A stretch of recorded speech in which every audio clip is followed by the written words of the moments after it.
mo wà ní TikTok lánàá mo wá rí gẹ̀ẹ́kan tí ń dragi àwọn àlùfáà ó ní gbogbo ẹ̀yin àlùfáà wa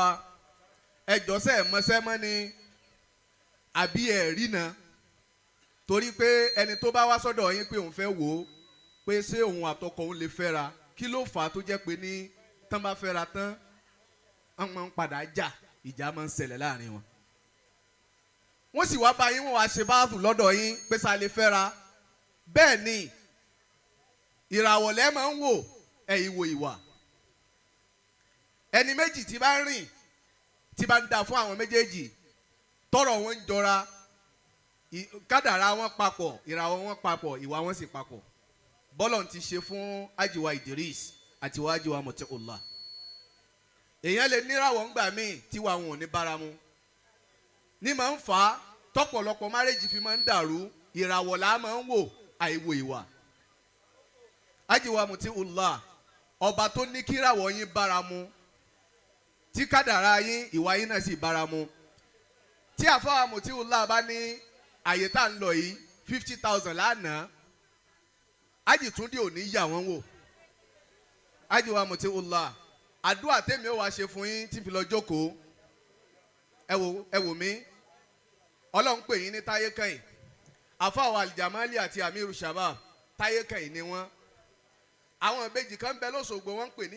pè wọ́n ní ìbejì ọ̀ràn àwọn ìbejì kan bẹ wọ́n pè wọ́n ní ìbejì orin Peter and Paul tẹ́ bá rí ìbejì ọ̀ràn àwọn ti kú ẹ̀ ní kú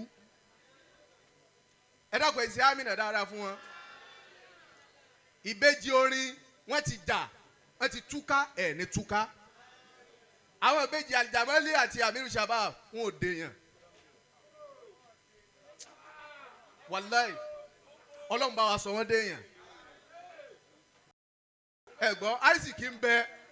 bàbá ọlọ́run dàkún bá wa sọ wọ́n déèyàn pẹ̀lú ògùn ọlọ́run ẹ̀ ní fòṣì ló gbà